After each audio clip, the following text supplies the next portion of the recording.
There is certainly a very strong case for change in the system because, sort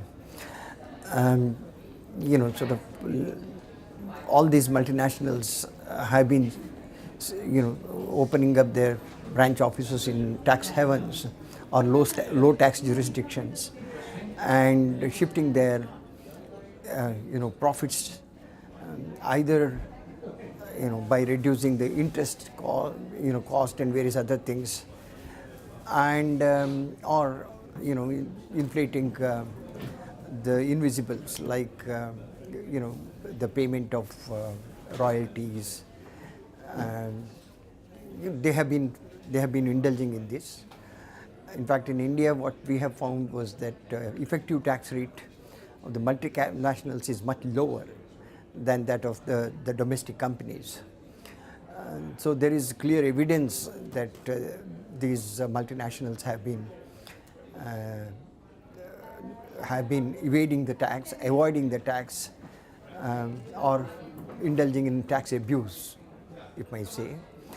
So obviously the system needs to be changed. There has to be a broad agreement between the countries. One of the things, of course, there has been a lot of things that have been discussed in the transfer pricing rules.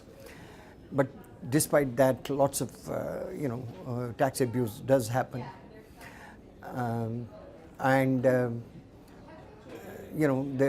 there has to be a lot of agreement between the countries not to indulge in tax competition.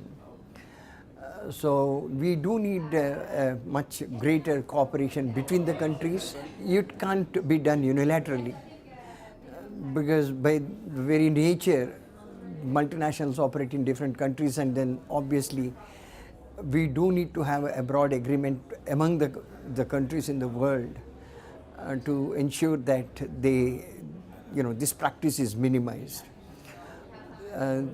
Therefore, it's not an easy thing to have a multilateral agreement on this because there will always be gainers and losers.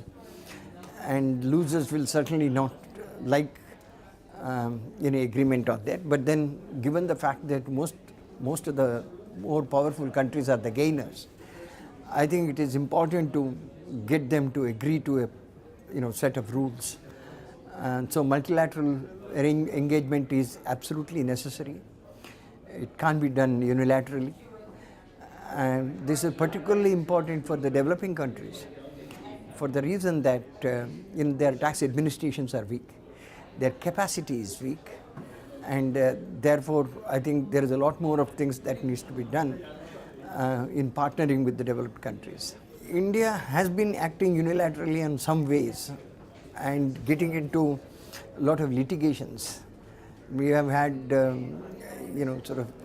these multinationals do have enormous resources to do the tax planning, engage the best lawyers in town, and engage the best accountants in the system.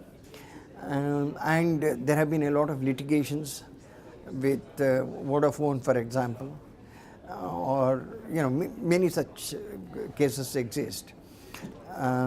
So India would have definitely gained substantially if there has been a much greater. One of the major things that happens in India is quite a lot of flight of things to countries like Singapore, proximate low tax jurisdictions. So there is definitely a need, one, to have a different arrangement to ensure that international cooperation comes in, and two, India itself will have to upgrade its tax administration capacity. The digitization of things of the new system, internet era, has resulted in a lot more benefits to the multinationals to escape the tax rather than the tax administration, because tax administration has been slow in learning.